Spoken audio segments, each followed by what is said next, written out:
Good morning, everybody. On behalf of the team here at MJ Flood Technology and our security partners, I'd like to welcome you. My name is James Finglas, and welcome to our Security as a Service launch and offering. So we have a reasonably tight agenda this morning. We're going to concentrate on a couple of sort of key tenets and areas. Obviously there are several aspects to security, proactivity being one of them. So we'll hear from Stephen Parsons this morning in relation to that, and baselining your security posture, and then using that then to implement continuous improvement with your security posture and make sure that you're as secure as possible. Stephen is a long veteran of the highly accredited within the security field, and we don't profess to be security experts, but what we have done is we've brought them along. That's what we base our offerings on. We'll also hear from JP Kehoe from SKOUT this morning as well, and SKOUT will be our security operations center partner. So again, you've got a lot of experience, and that covers the tenet of visibility within your network. So we'll hear from our own head of digital transformation here at MJ Flood Technology, Garrett Wallis, and again, many years of experience and steeped in security, is absolutely at the forefront of everything that we do in terms of the solutions that we're bringing to market. Our final speaker is Martin Flanagan from Arachas, our insurance partners. Just to say, cybersecurity, very, very important, key tenet. But if we're at the point of using the insurance policy, then we're certainly in deep water. But not to take away from it, is important to businesses to assess their posture from an insurance perspective. So what have we learned? What I want to try and avoid today is the standard sort of scaremongering, that a lot of security events are, perhaps relying on to, but I think at this stage, everybody realizes the importance of good security posture. It's a changing and it's an evolving, landscape.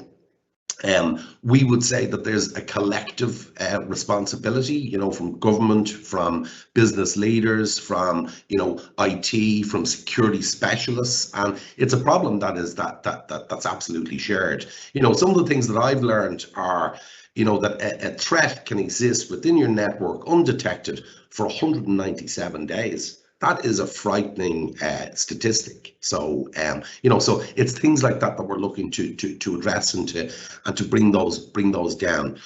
We're not saying that we have the answer to everything here. Stephen will speak to you from VISO around extended services that bring beyond what we're speaking around this morning. But start somewhere.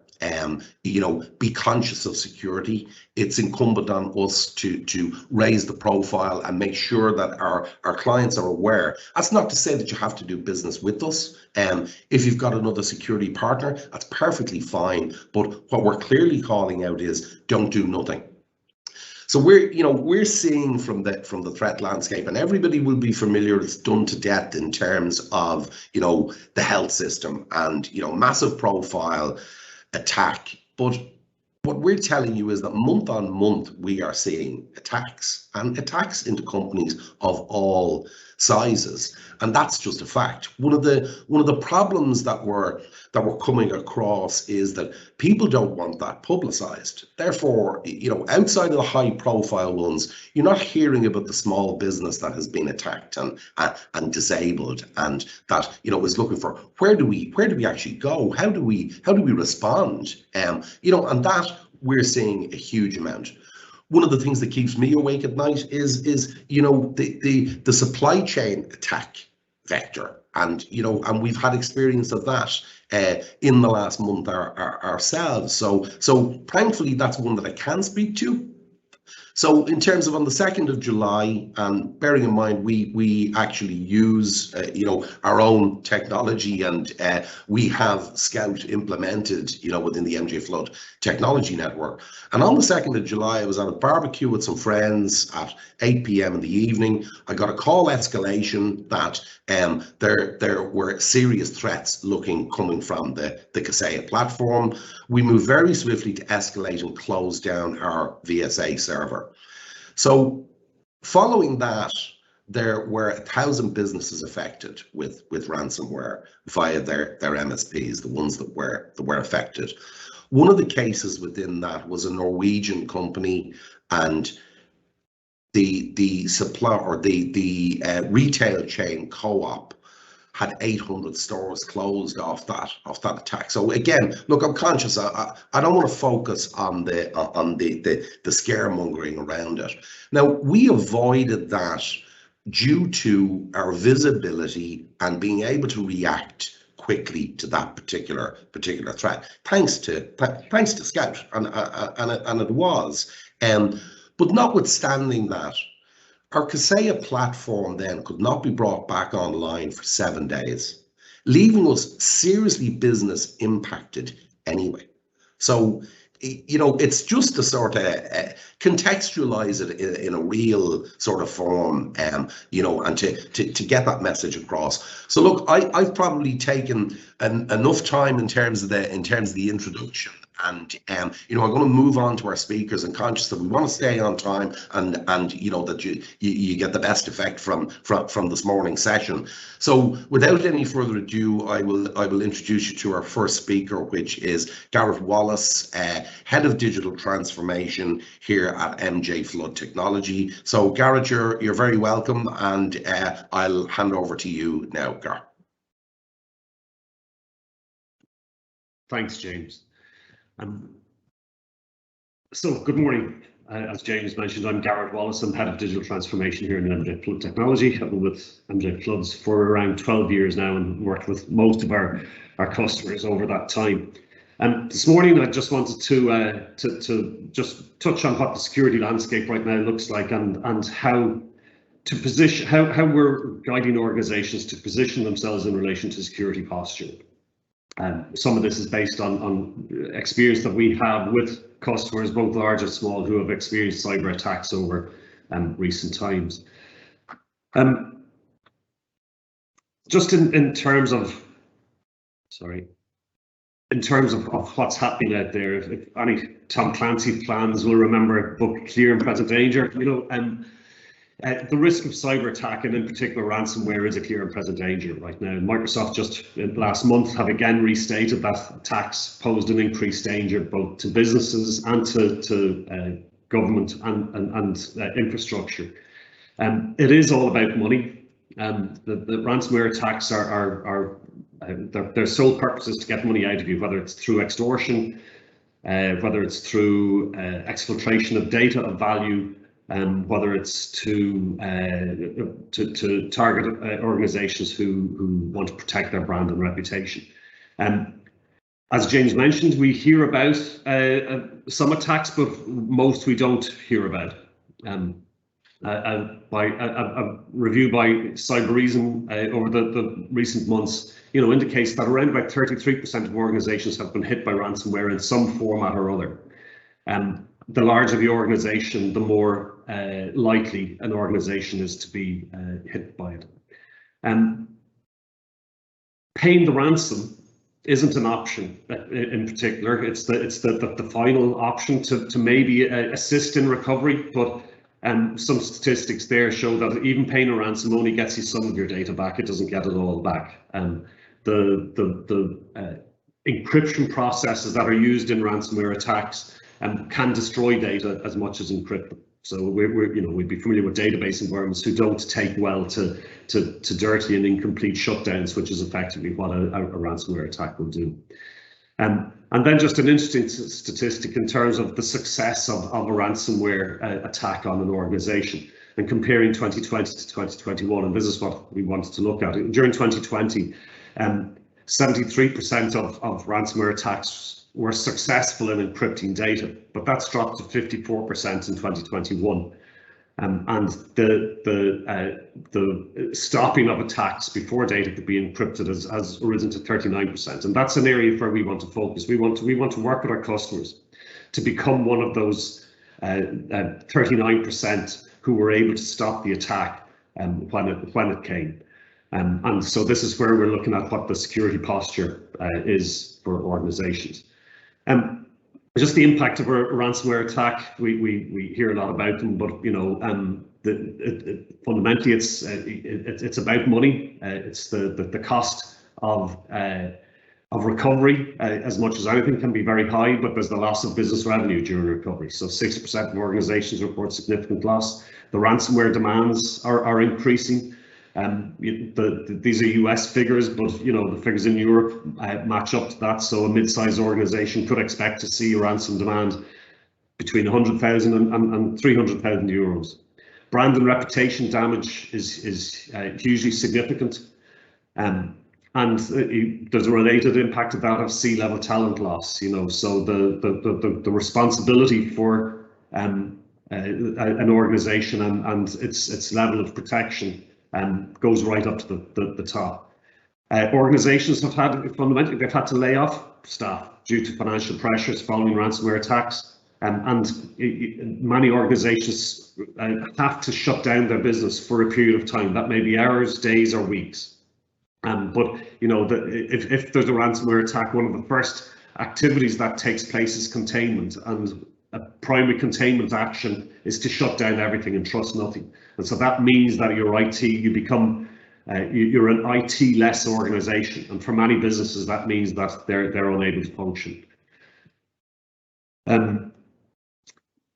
So looking at the anatomy of a ransomware attack it enables us to assess and identify areas where we can protect ourselves and enable ourselves for recovery. So just to run through 5 stages of it, but you're rarely a random target. You may originally be identified randomly, but then the bad actors will assess who they can attack, and then they will do their research on those organizations. So, you know, the sort of reconnaissance that they do is what's called open source intelligence.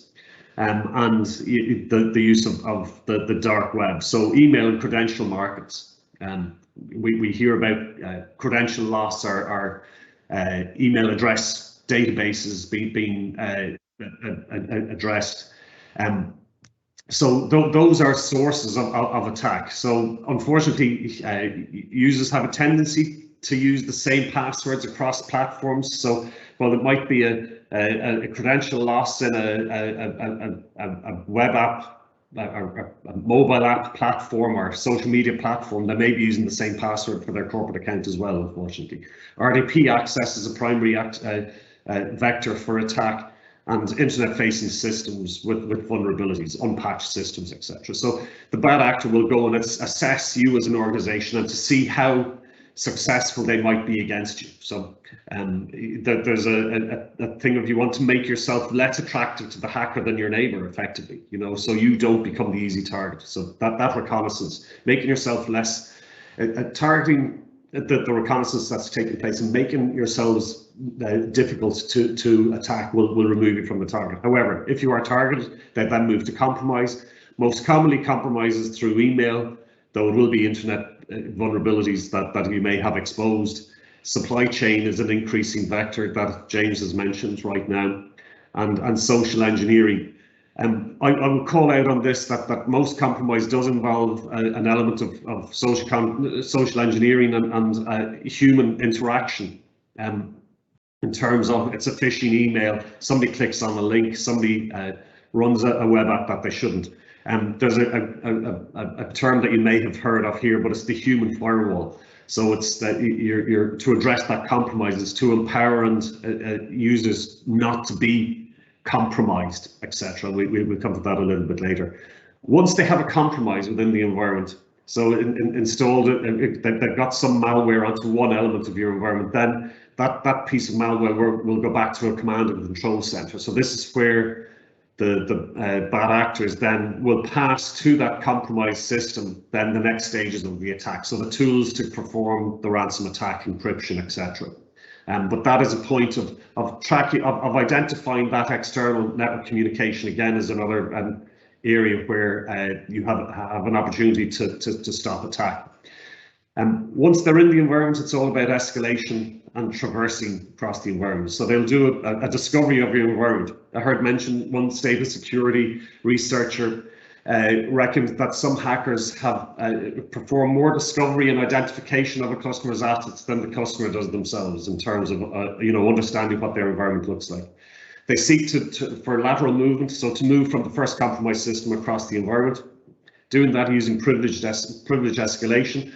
And very often here, this is where they find the server that is oldest and most compromisable. So you may have all of your nice internet-facing endpoints all perfectly patched, but once they've got in, they will discover that weak point within your environment. Through that, they will likely achieve privilege escalation. Once they've got privilege escalation, they effectively own your environment.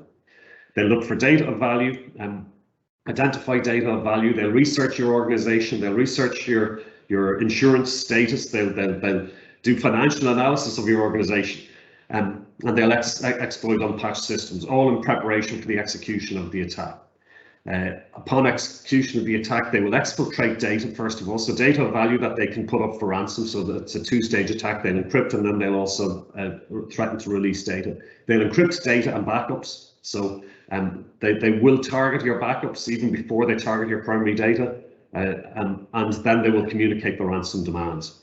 At that point, you are in full recovery mode and etc. And so that's where we want to avoid going.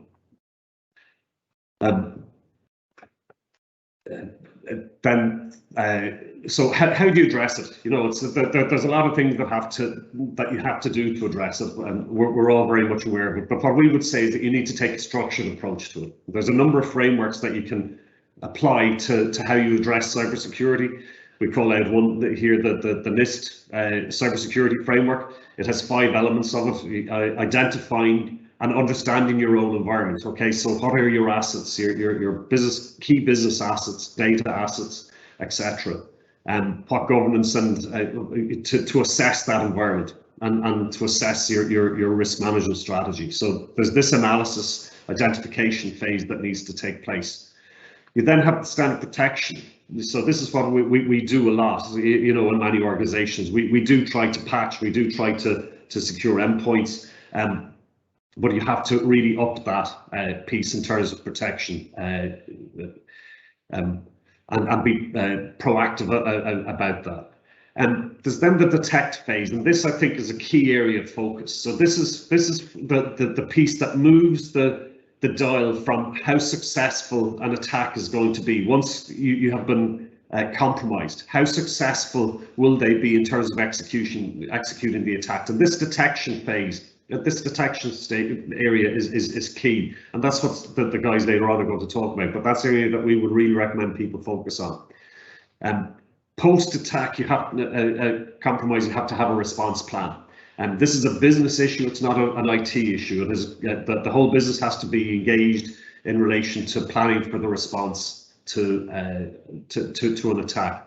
An attack can be devastating and traumatic for the organization. We're all in IT, most of us on this call. It is traumatic to deal with a full-blown ransomware attack. Do not underestimate what it is.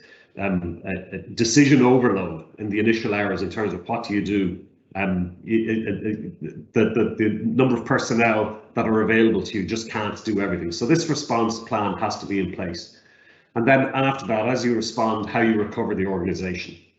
And targeting, the old programming term, your minimum viable product, you know, getting the core of the business back up and running and then moving on from that point. So I always like a little bit of alliteration. The previous slide was a busy slide, you know, so just a little bit of alliteration to try and get the message across. Security, surveillance and survival, you know, so securing your environment is what we do an awful lot of. We plan for survival, we plan for disaster recovery, business continuity, but in the middle is this surveillance piece. And this is the piece where you have to be constantly aware of what's happening externally to the organization, and then monitoring internally the organization for anything that is abnormal activity, because that is your opportunity to catch an attack before it's destructive within the environment. Some takeaways on it: we say enable the human firewall. So this is, you know, enable your staff to identify and respond to threats. They should be allowed to communicate to them that they should be allowed to be suspicious. If they receive an email from a superior asking them to take some action, they should be allowed to challenge that and make sure that that is the person who is asking that. Okay, so trust but question. Recognise it as a business risk. It isn't an IT risk. That I think is well known. Take a structured approach. So we say follow a framework that we've demonstrated earlier. NIST or one other, but a structured approach. Be aware that a successful ransomware attack can be devastating and traumatic, and it's, you know, we could do a whole hour on just what a ransomware attack in full-blown real time looks like and what impact that has on an organization. I'm more than happy to sit down with anyone and go through that. And planning is key, and it's not an IT plan, it's a business plan. So planning across the organization. So those would be what, you know, we are saying: follow a structured approach, simple rules, secure, surveillance, survive. You know, these are the areas that we can, in MJ Flood Technology and with our partners in SKOUT and Black Kite and VISO can work with you to put in place. That's my 10 minutes up, James. So I'm going that's great, Garrett. Thanks for that. And actually, very, very encouraging to see the change in those percentages, you know, from 2020 to 2021, which means that people are actually taking it seriously, and you know, we're moving the dial. So that was very positive, and thanks for that. So I'm going to move right along in the interest of time, and I'm going to introduce now Stephen Parsons from VISO, as I mentioned earlier. A long-standing, well, I suppose we shouldn't call him a veteran now, but a lot of experience around the security industry. So, Stephen, you're very welcome this morning, and I'll hand over to you now. Thanks, James. Can everybody hear me there? Yeah. Yeah, as James said, I'm approximately 20 years in IT and security, so have a bit of experience, and we in VISO are working with MJ Flood just to provide a couple of tools, but also some services around managed security. So I'm just going to bring you through those and kind of refer to some of the pieces that Gar discussed, and just kind of build on those. And the first one is around threat intelligence, and Garrett mentioned reconnaissance, and hackers do a lot of reconnaissance before they will make an attack, and so it's really important for a company to understand what's out there. And I just want to kind of bring you through what threat intelligence looks like as part of cyber strategy, just to kind of give some high level KPIs. And again, trying to avoid scaremongering here, but just this is the reality of what's out there. You know, 95% of breaches that happen are caused by human error. So that's an important thing to understand. That's either somebody makes a mistake or they click on a link that, you know, it's very hard for people to be that human firewall because there's so many targeted attacks against them. But just to be aware that you know, either a mistake or introducing a vulnerability by mistake will cause a breach. There's a lot of information out there. So there's in and around 8,000 pieces of threat intelligence, whether that be an article, a new vulnerability, information about different systems that's released daily, and that's a lot of information for IT people, security people to gather and to understand and to use in a way to understand what it means to their organization. In around 2/3 of all organizations have had credentials compromised. What's frightening about that is most don't even know it. So they are compromised, they're placed on the dark web for sale. They have no way of understanding that they're out there until they're used in an attack. And then another stat from Recorded Future around companies, 44% of all companies are running risky technology. So whether that's out-of-date operating systems, applications, unpatched servers, so those kind of, if you join the two of those things together, the compromised credentials and the risky technologies, that makes them susceptible to ransomware. And going back to Garrett's slides, the first couple of areas around reconnaissance, hackers can find this information easily because they have automated tools to pull this information together to show how susceptible a company is. No longer is it a guy in a bedroom stumbling across a website to try and hack somebody. These are targeted attacks by organized crime groups. It's the only way of describing it. So what do we need as an organization? We need usable threat intelligence, taking that information, pulling it together, all the data points, but presented in a way that provides actionable information to alert the organization then to ongoing and emerging threats. So specific to the organization, not the very few bits that hit the news, but specific information to help you understand how at risk you are. So the right data then with some expert analysis from security professionals, it can help you understand how they're going to gain access to your organization, how they're going to compromise the network and move around there, and ultimately how are they going to get your data out. So Blacklight is a system we use for that, and it's a scorecarding system that pulls it all together. I'm just going to give you some information on how it works. It's taking information that's already on the web. It's open source. It's data that's published online, and there's various different tools that pull that information together. And Blacklight is scanning those tools, so it doesn't actually scan your network in any way. It pulls it together into a portal. So we literally put in your domain name, your at VISO.ie or whatever that domain name is. It pulls together the information over 24, 48 hours and starts to present it in a way that pulls it into a dashboard that makes it actionable. So and I'll show you a few examples of that now. It's similar to what, say, pen testers will do before they, when you're doing your annual or biannual pen test, they will pull together your reconnaissance, what patching needs to be done, what risks have you got. But it can also be set up to be doing that on a persistent basis. So there's a benefit over the pen testers who do it once a year, in the sense that as things change, we can be presenting those risks as they occur and allowing them to be actioned. So you're not only catching things once or twice a year. And then we layer on top of that some advice and guidance from security analysts and cyber experts to go through the results and take the information and present it in a way that we can prioritize and report on monthly, and to kind of to get away from the headache that all IT departments have of there's just too many things coming at them. Presented in a way of these are the top 5 priorities that you need to work on. So how does that look? So the dashboard will show you a cyber rating. C+. I've heard one person say, I would have been happy with a C+ in my leaving cert. Well, a C in this case means you're 5 times more likely than somebody with an A rating to be breached. And that in itself is quite scary. So we're always targeting an A+ rating, and that's made up of 19 different modules, and those are presented in a red, amber, green as well. So again, it brings you to the priorities quite quickly. But it will also then look at the industry you're in, the average number of records you have, and the average cost of a breach, and estimate how much a breach is going to cost. So, we're going to look at cyber insurance later. You mightn't know what you need your premiums to be, whereas this will estimate, how much you're likely to be hit if you do have a breach.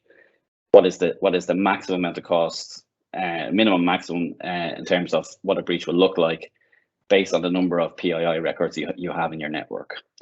Presents it in a summarized view as a vulnerability heat map. Again, we can get down to individually, these are the vulnerabilities you need to look at, but also we'll show you the leaked credentials that are on the dark web. So pulling in information from the dark web that you just wouldn't know is out there, credentials that are for sale that can be used in attacks. And this is a live example of a recent high profile health service that has been hacked.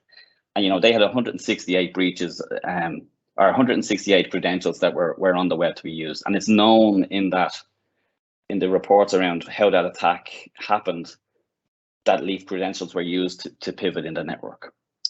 We then summarize based on some AI on previous breaches, and the vulnerabilities within the organization. It will estimate the likelihood of a ransomware attack in what they call the ransomware susceptibility index. So that's a really good indicator of, for an organization, how at risk they are. And then we put a managed service wrap on that. There's a number of different flavors of that service. So there's, you know, everything from a single report to a managed service. And just to call out anybody who's attending the webinar today, James has sponsored a basic report. It's going to go to everybody just on their domain, so that's free of charge.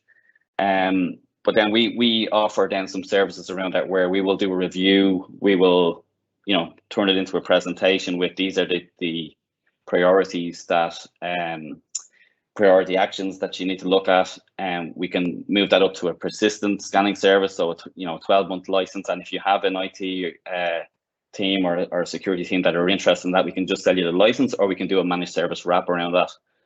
And Garrett mentioned as well the supply chain. We can also then extend that into your supply chain and scan your key vendors. And a lot of big organizations are doing this. They do, you know, cybersecurity assessments, self-assessments where you fill in an online survey.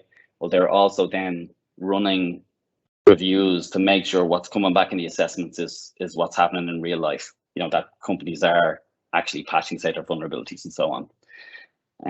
So that's the Black Kite service, and we just wanted to bring you through that. It's available. Talk to your MJ Flood sales rep. You know, if you're interested in going from the basic report we send on to, you know, to another service.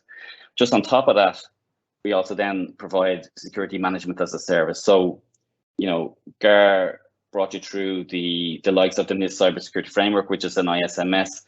You know, you might know where to start. We provide, you know, security expertise available to come in and help you start to build that framework. In conjunction with MJ Flood and your IT teams to say, where do we start? What are the focus areas? How do we put in, for example, a risk management system? How do we get accreditations? Starting with, say, the really basic cyber essentials up to ISO 27001. We can help with all of those things. So that's something we provide as part of this service with MJ Flood as well. That's me, James. Excellent, take Stephen. Thanks for that. And I know, look, we're doing whistle stop tour here this morning. As mentioned, you know, it's available to anybody on the call to have that basic assessment done. It forms a cornerstone of creating a baseline, and it's probably fair to say, Stephen, that this is a journey, you know, that if you're coming in at a C+ or a B or that sort of thing, that we'll help and we'll assist you to move that to that A+ rating over time, you know. So it's sort of creating a starting point, as it were, and then guiding that journey. Absolutely, yeah. Great, excellent. So look, again, I'm keeping on the pressure of time. What I will say is, and I forgot to call out at the top, but please feel free to use the Q&A if there are specific questions. We'd be delighted to field them at the end. So that's sort of on the proactive side. We're now moving on to visibility. And with that in mind, I'm going to introduce you to JP Kehoe from SKOUT, our Security Operations Centre partner. So JP, you're very welcome to the call this morning, and I'm going to hand over to you for your slot. Just come off mute there, JP. No, it's not working. All right, that's okay. We'll hold while you're getting sorted. I don't know. Would we, Danny, maybe move to the next slot while we sort JP out there is probably the best thing. Yeah. So unfortunately now Martin from Arachas has been sitting there thinking that he's got another 10 minutes. So I'm about to throw him under the bus. And Martin, you're very welcome to the call this morning, and the cyber insurance piece is now up. Thanks very much, James. I suppose it would be a little bit disappointing if the insurance broker wasn't prepared for the unexpected anyway, at least. So good morning, everyone. As James said, I work with Arachas Corporate Brokers, and I'm one of our cyber insurance specialists.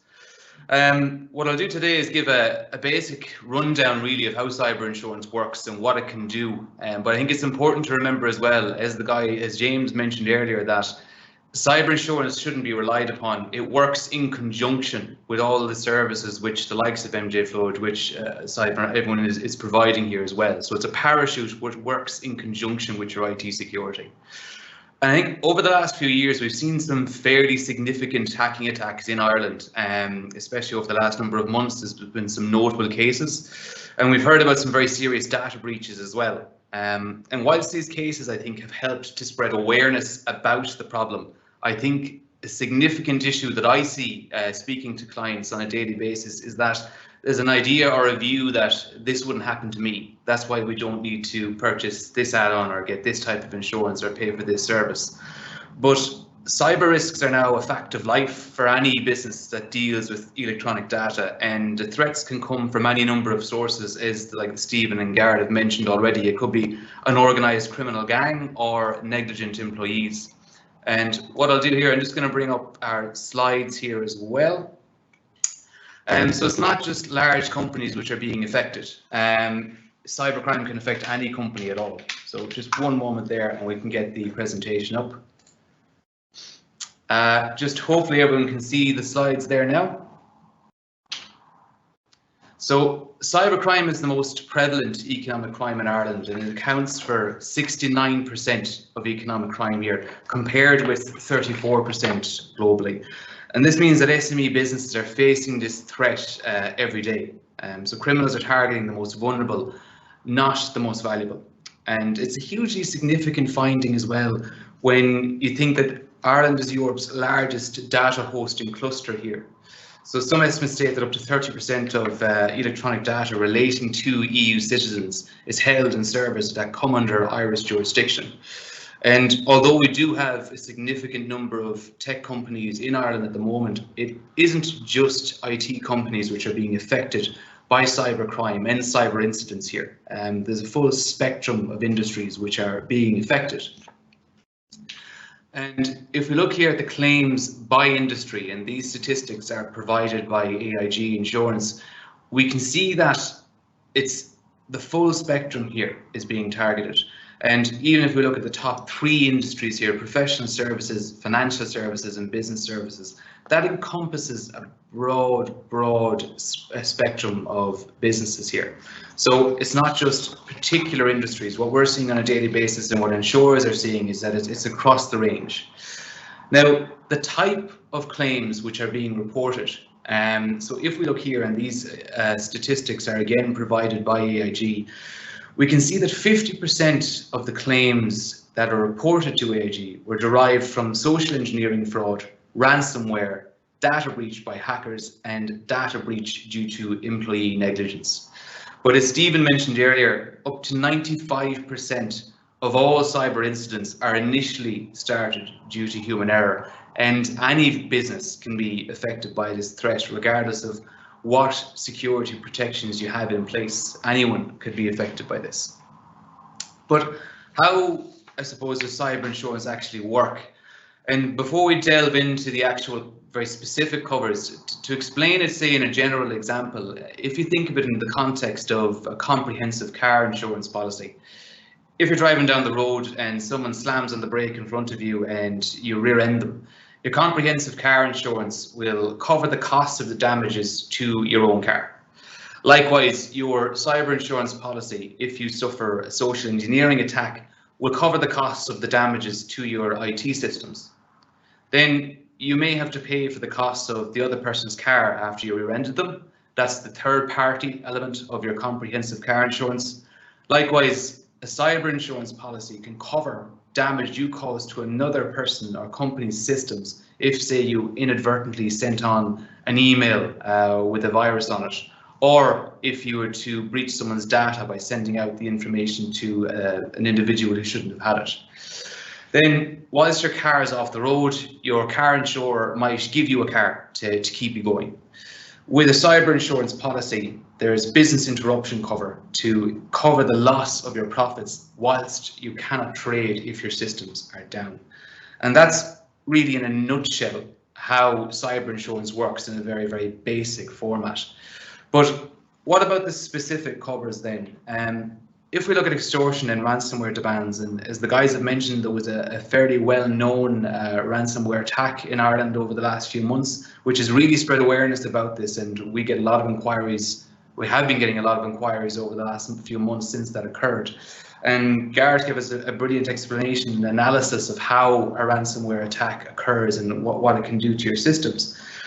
But ransomware or extortion demands are covered by virtually every cyber insurance policy.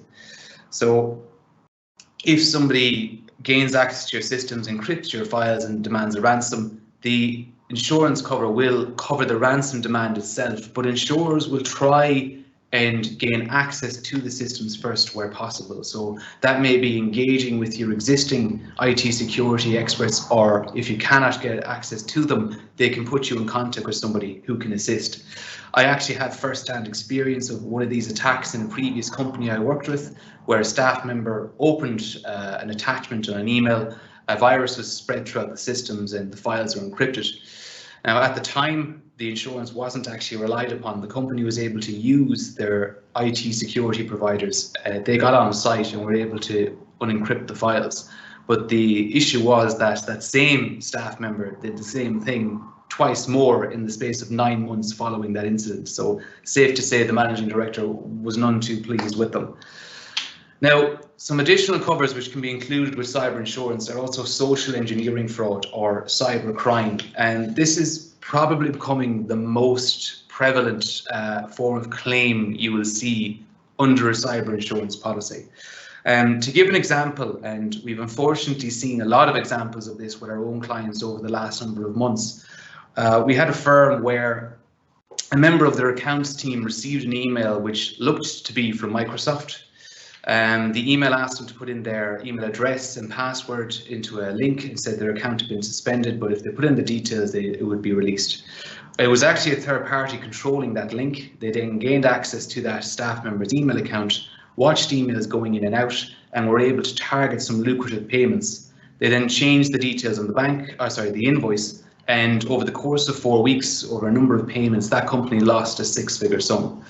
A cyber insurance policy would cover those losses due to social engineering and other forms of cyber crime, but many insurers are looking to restrict the amount that they will pay. So they're putting a sub-limit, as it's called, in the insurance policy. So it's key to really look at the cover that you have in place. And we also have the costs of investigating the cyber attack and how it occurs. So these are the incident response costs. So this gives you access to IT security and forensic support, or will cover the costs of you engaging with your existing IT security and forensic support.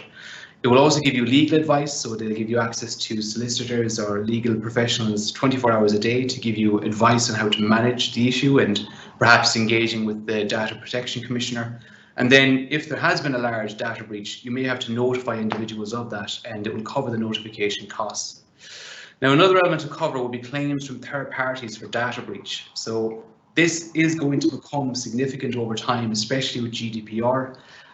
So if you breach someone's data, they do have a right to claim for damages under the GDPR regulations. Previously, there was never a successful claim under previous laws for data protection for a breach of data, but there are now further safeguards for people in that respect. And this is something which could become an issue over time. We've already started to see people claiming for this as well against companies. These compensation claims would be covered by cyber insurance. However, fines under GDPR would not be covered. So if you are fined by the Data Protection Commissioner, that is not covered in the same way that a fine under your motor policy wouldn't be. You also have business interruption costs included. So if you cannot trade due to your systems being down, they can reimburse the loss of your profits and cover, say, the increased costs of working involved as well if you had to get extra IT equipment in during the system downtime. And just conscious of time as well, I know we're getting caught here, so I might just wrap it up there, but just in summary, I suppose, it's just important to remember, as I said, that the cyber insurance element is an add-on really to everything else that you have in place already, to all the other IT security that you have on site.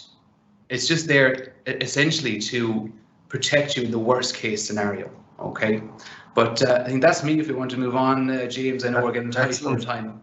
Excellent, Martin, and look, thanks very much for again for for that overview. We know that we're tight on time, but I think some very clear call outs there, and Arachas would be prepared to do a review of anybody that wants to review that insurance or seek advice around their posture in terms of that. But we do stress not a replacement for good security. You want to have the policy, but you certainly don't want to have to rely on it. So Martin, look, thanks very much for that overview. So last but by no means least, I think that we've solved the technical issues. So we'll move back to the visibility piece, and I will reintroduce JP Kehoe from SKOUT. So you're welcome to call, JP.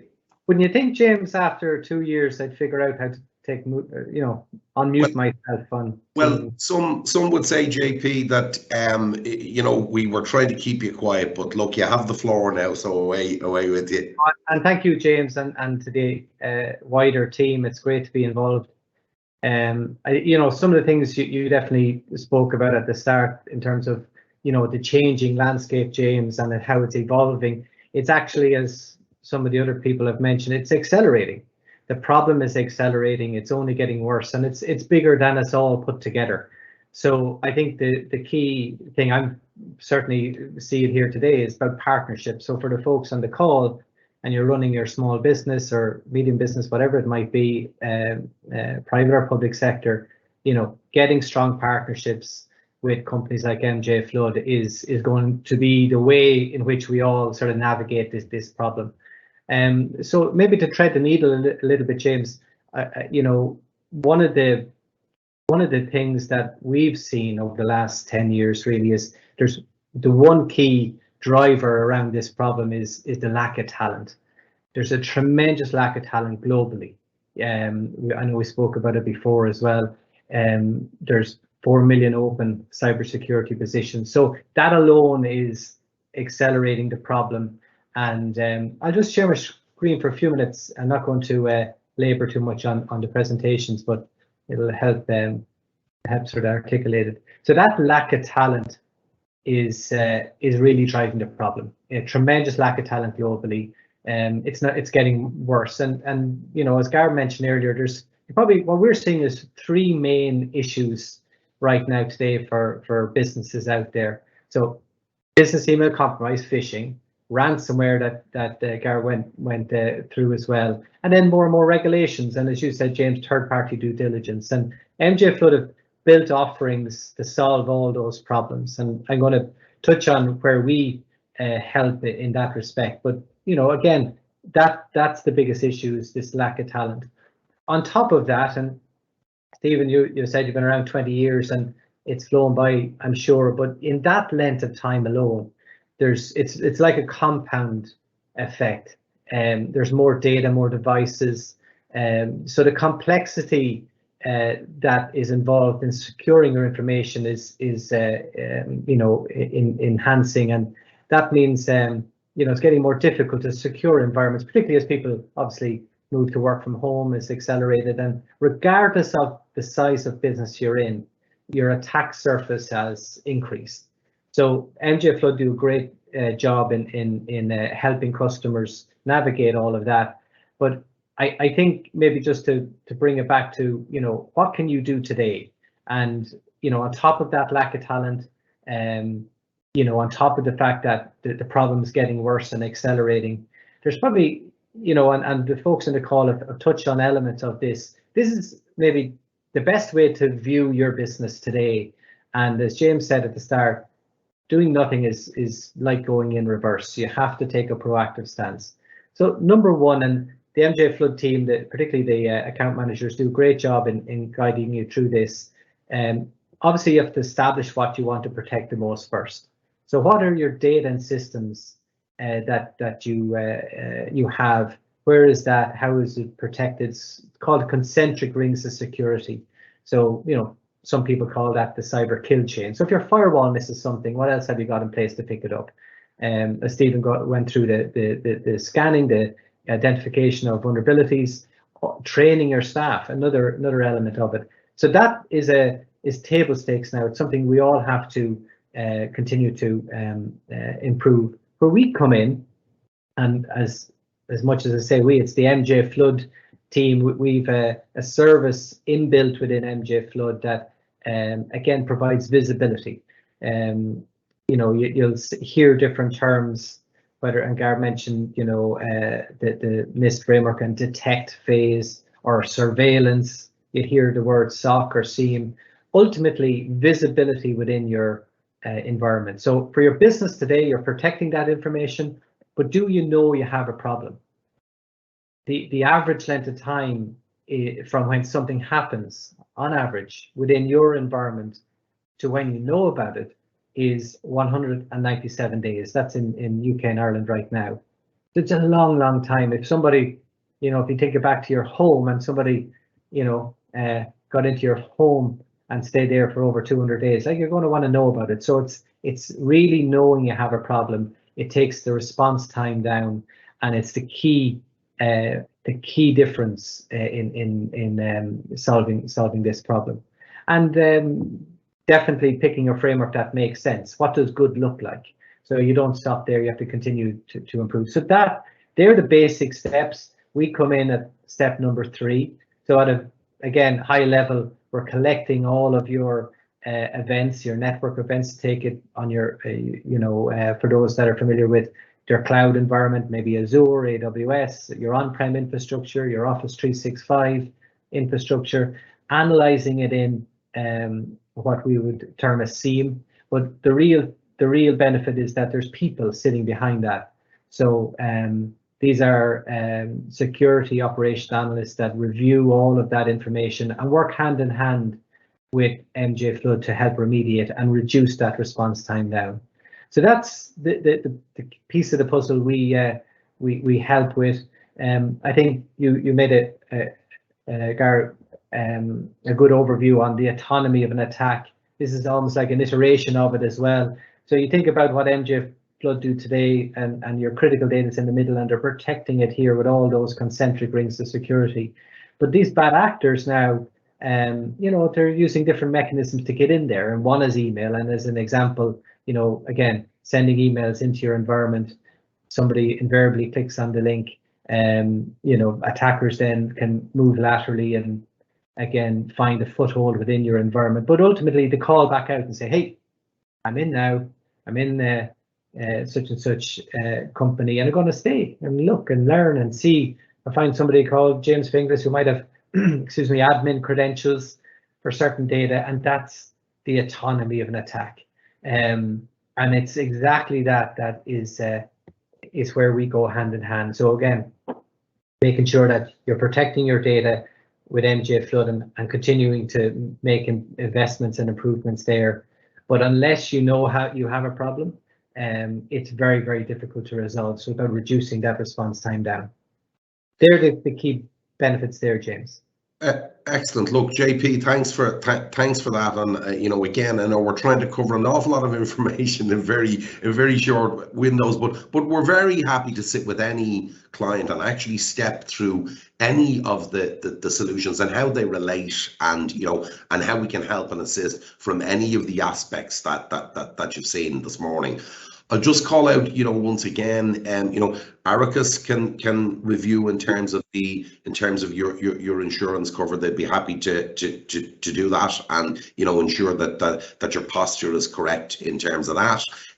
Stephen has made the offer, where we'll do the initial scan for companies that want to engage with that are on the call this morning, and just coming right back to don't do nothing. So and I'm delighted to actually say that we're finished ahead of time. I haven't had anything come through on the Q&A, so I'm pleased to hand back a little bit of time to people. Please reach out to us, engage with us. We're here to help.